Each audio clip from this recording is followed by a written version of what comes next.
ce temps-là, une fois sortis de la synagogue, les pharisiens se réunirent en conseil contre Jésus pour voir comment le faire périr.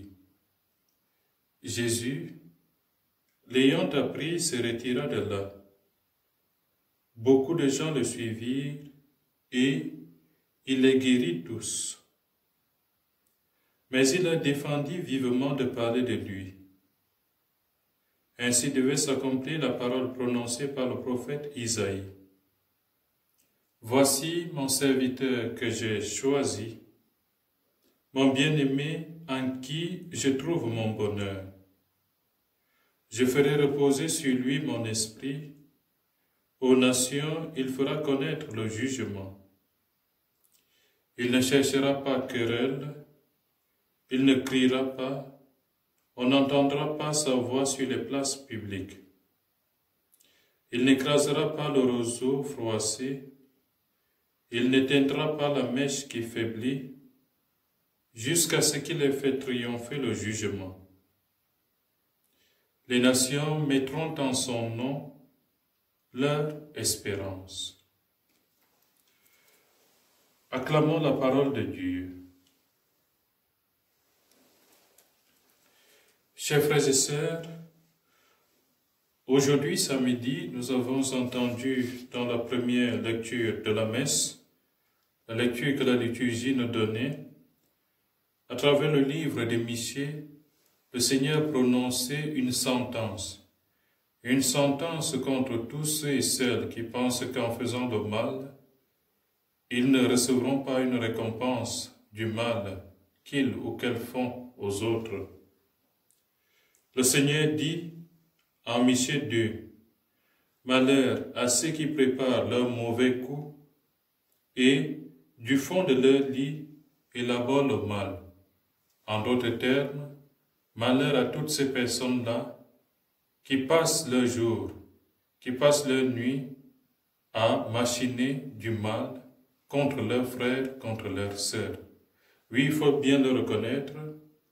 Il y a, pendant que dans le monde, certaines personnes passent du temps à faire du bien, à secourir les plus pauvres, à secourir les malades, à aller visiter toutes les personnes abandonnées, pendant qu'il y en a qui exercent toutes ces œuvres de miséricorde et ces œuvres de charité, il faut bien reconnaître aujourd'hui qu'il y en a aussi qui passent tout leur temps, toute leur vie, à chercher à faire du mal à leurs frères et à leurs sœurs. Et le Seigneur dit à tous ceux-là, à toutes celles-là, malheur à eux, malheur à elles. Passer toute sa vie à faire du mal, est-ce que cela repose? Hier, nous avions parlé du repos du sabbat de notre Seigneur. En quoi le mal peut-il nous reposer? En rien du tout. Nous pouvons éprouver un certain, peut-être, du plaisir à faire du mal à nos frères et à nos sœurs, mais cela ne nous repose pas du tout. D'autant plus que quand on se retrouve tout seul, cela nous ronge le cœur plus profondément et ne nous rend jamais heureux. Et il y a tous ceux-là qui passent le temps à faire du mal à leurs frères et à leurs sœurs et qui pensent que, en faisant cela, ils gagneront peut-être la vie ou qui pensent être supérieurs à leurs frères et à leurs sœurs en faisant du mal. Le Seigneur déclare dans cette lecture du livre du prophète Michée, il dit plus loin que ces personnes-là ne relèveront jamais la tête. Ils ne marcheront plus jamais la tête haute. Au Seigneur appartient le temps. Et toutes ces personnes ont encore le temps de se convertir pour se tourner vers le Seigneur résolument. Il accueille toujours. Notre Dieu est un Dieu miséricordieux, un Dieu qui pardonne à celui qui revient vers lui pour faire du bien.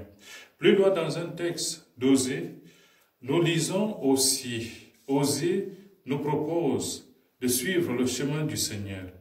Pour le faire, le prophète Osée demande à tous les disciples du Seigneur, à tous ceux, toutes celles qui veulent vraiment vivre selon la volonté, d'apprendre à aimer la justice, à pratiquer la miséricorde et à marcher avec Dieu. Il y a là 3 verbes sur lesquels nous pouvons méditer pour notre vie chrétienne, pour ce jour: aimer, pratiquer et marcher avec notre Dieu. D'abord le verbe aimer.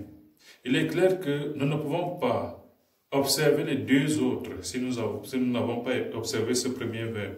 Si nous n'aimons pas quelque chose, nous ne pouvons pas la pratiquer. Si nous n'aimons pas quelqu'un, on ne peut pas suivre la personne. Et ça, c'est des principes basiques que nous pouvons retenir. Et ici, le Seigneur, le Seigneur, à travers la bouche du prophète Osée, demande au tout premier abord d'aimer la justice.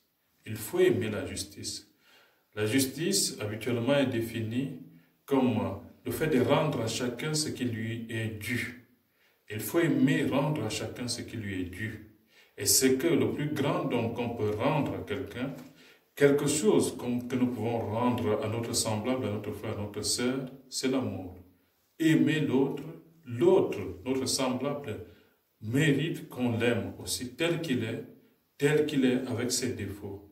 Aimer la justice aussi revient à cela. Ensuite, aimer la justice revient aussi à essayer de réduire tous les écarts qui existent dans la société. Tous ces écarts qui font que certains sont plus aisés que d'autres, alors que d'autres sont plus pauvres. Le Seigneur nous dit aussi à travers cela d'aimer la justice. Aimer, rendre à chacun ce qui lui est dû. À chacun est dû le minimum possible pour survivre. Je pense notamment à tous ces enfants qui n'ont pas accès à l'éducation, qui n'ont pas accès à l'eau potable, qui n'ont pas accès même à la paix, à vivre en paix dans des pays où c'est la guerre à longueur de journée. Aimer la justice, c'est aussi libérer ces personnes, libérer de la pauvreté, libérer de l'ignorance, libérer de toutes ces peurs qui les guettent au quotidien. La liste est trop longue. Ensuite, le deuxième verbe, c'est de pratiquer la miséricorde. Une fois qu'on aime quelqu'un, nous sommes en mesure, nous sommes plus aptes à pardonner ensuite. Si nous n'aimons pas, nous ne pouvons pas pardonner. L'amour pour notre semblable, pour notre frère, pour notre sœur, nous conduit aussi à être en mesure de pardonner notre frère, de pardonner notre sœur. Le manque de pardon dans notre société vient du fait justement que notre cœur n'aime pas. Nous n'arrivons plus à aimer les autres. Le point de départ est là, aimer la justice, pratiquer la miséricorde. Si j'aime mon frère, si j'aime ma sœur, je serai en mesure de pardonner à mon frère, à ma sœur, n'importe quel tort. Même si cela me fait de la peine, mais pardonner relève en premier lieu de l'amour. Aimer donc la justice, pratiquer ensuite la miséricorde. Et enfin, le troisième verbe que nous donne le prophète Osée, c'est de marcher avec le Seigneur. Nous qui sommes chrétiens, nous ne pouvons pas de façon authentique marcher avec le Seigneur si nous n'aimons pas nos semblables, si nous ne pouvons pas pratiquer la justice et si nous ne pouvons pas de toutes les façons aimer la justice et pratiquer la miséricorde. Il est impossible que nous marchions avec Dieu. Nous allons nous dire chrétiens peut-être, mais chrétiens de nom et non chrétiens de fait. Chrétiens, comme l'exige la Bible, c'est être justement semblable à Dieu, être à notre Christ pour nos frères et nos sœurs. Et nous connaissons ce que le Christ, qui est notre modèle, a fait pour nous. Il nous a aimés et nous a pardonné par sa mort sur la croix pour nos multiples péchés. Le Christ est descendu du ciel pour s'incarner au milieu de nous parce qu'il a aimé le genre humain. Il a aimé ses frères. Il nous a appelés ses frères. À la fin de sa vie, il est même allé jusqu'à nous appeler ses amis, alors que certains l'avaient abandonné sur le chemin de la passion. Le Christ est allé jusque-là. À cause de son amour pour nous, il nous a pardonné. Et nous aussi, nous sommes invités, comme le Christ qui est notre modèle, à aimer pratiquer la justice comme il l'a fait, et aussi à pratiquer la miséricorde. Pratiquer la miséricorde dans un monde où c'est œil pour œil, dent pour dent. Voilà ce qui pourra nous distinguer des autres. Apprenons donc, chers frères et sœurs, aujourd'hui, à aimer, à pratiquer, et ensuite à prendre résolument le chemin vers Dieu.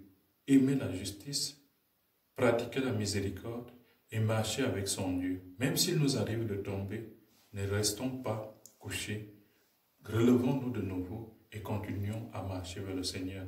Marcher avec son Dieu ne signifie pas qu'on soit incapable de glisser, de tomber. Non, ce n'est pas cela notre vie humaine. Nous ne sommes pas à ce niveau. Marcher avec Dieu exige que, même lorsque je tombe, même lorsque je suis dans les épreuves, je me relève et je continue à marcher avec mon Dieu. Même lorsque je suis dans des pires cauchemars, lorsque je suis dans le noir, que je n'en peux plus de la vie, je me relève, je reprends la main du Seigneur et je continue à marcher avec lui. Aimons donc la justice, frères et sœurs, pratiquons la miséricorde et marchons, continuons toujours à marcher avec notre Dieu. Amen.